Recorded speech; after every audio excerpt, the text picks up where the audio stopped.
Today we're going to tell you what to expect at the Oaks Retreat. So first, my friend Kara is going to tell you what it's going to be like with all the COVID precautions that we have set place to keep you and our staff safe. Yeah, so regarding our COVID-19 safety precautions, I want to first assure each of you that everything we have done, everything we are doing, and everything that we will continue to do is with a heart that wants to honor you and help you honor others while you're at the retreat. On our end, we have required that each member of our staff get tested for the coronavirus to make sure they're completely healthy before they come to training or the retreat. We also will be taking their temperature before they ever step foot in the door just to double check. What we're asking of you is to get tested to make sure that you too are healthy before coming to the Oaks. I also advise you to take your own temperature before getting in the car to drive to Shockoe Springs, because when you get to Shockoe and are going through our registration process, we will be using no-touch thermometers to safely take your temperature. If you do have a temperature, you will not be able to attend the Oaks Retreat. The unfortunate reality of that situation is if you have carpooled with others to come to the Oaks, they too will not be able to attend. And that's the last thing we want to happen. So everyone, get tested and get your temperature taken before you leave your home. While you're at the retreat, you can expect to see some measures put into place to keep distance between you and your neighbors. One of the ways that you'll see this is during our meal times. Our dining area has been expanded into 2 large rooms. That way we can have space in between the tables and fewer chairs at each table, so that way you're not right up against your neighbor. We also are limiting the number of people that will be sleeping in each room at night. In addition, we have moved the location of our main sessions to the chapel, which is super exciting because this area is much larger and allows for us to be seated every other row and spread across each row as well. During main sessions, you will be required to wear a mask since we'll be singing, but something exciting is waiting for you at the Oaks Retreat that may or may not be an Oaks branded buff, which is a mask you can wear. So get pumped for that. Also, across the retreat, there will be sanitation stations that you can use at any point in time and that you will be encouraged to use often by everyone on staff. In the event that someone begins to show symptoms of COVID-19, we do have quarantine rooms. That way they can safely be put in a place where they can wait until we can get them home and no one else is at risk. You also will be seeing people cleaning constantly throughout the retreat, again, to keep you safe. During the retreat, we will be having our ministry fair, which is where ministry partners are invited to come and speak with you. Rest assured knowing that they are going through the exact same safety precautions that you are. Getting tested, taking their temperature, and sanitizing before they ever step foot in the door. There also will be fewer people in the ministry fair at a time, and Germ-X sat on each table from each ministry.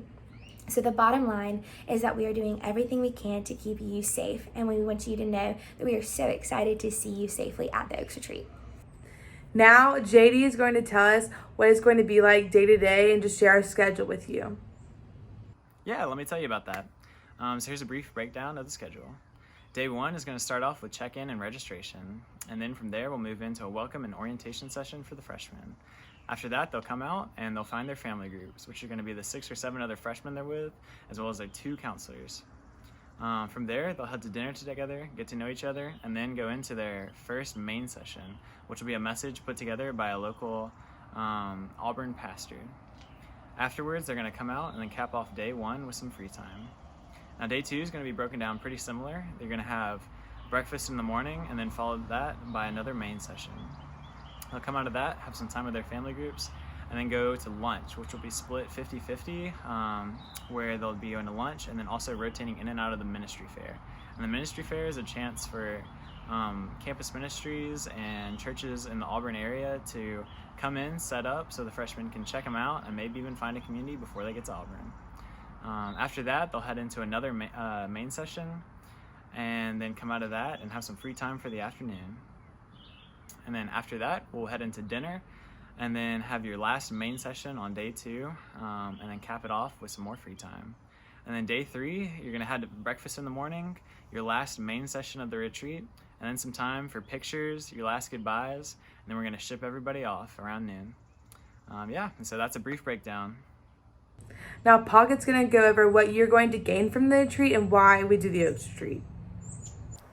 Okay, great. Yeah, so I'm going to be talking about kind of the core mission of the Oaks Retreat. You know, on our website it says that we're really committed to connecting freshmen to others, equipping them to start strong at Auburn, and really sending them out to make an impact. And the really most important parts of the retreat are still going to be on. We're still going to have pastors come and introduce their churches to you. We're still going to have breakout sessions and time to meet other like-minded Christian students. So even though COVID is changing around a lot of different parts of the retreat, the core things and the whole reason why we're doing it is still there, and we believe that it'll still be super beneficial and helpful for everyone that comes. Like our key verse says in Isaiah 61:3, that they may be oaks of righteousness planted, and that's our prayer for all the freshmen who are coming. So thank y'all so much for listening, and we're very thankful for y'all and for the way that y'all are supporting the Oaks Retreat, and we hope that this answers a lot of your questions and shows y'all that we want the best experience for y'all that will keep you safe. So thank you again, and we love y'all, and we cannot wait for the Oaks Retreat to happen in 2020. This is going to be great. It's less than a month away. We cannot wait for it. So yeah, thank y'all so much. That he may be glorified.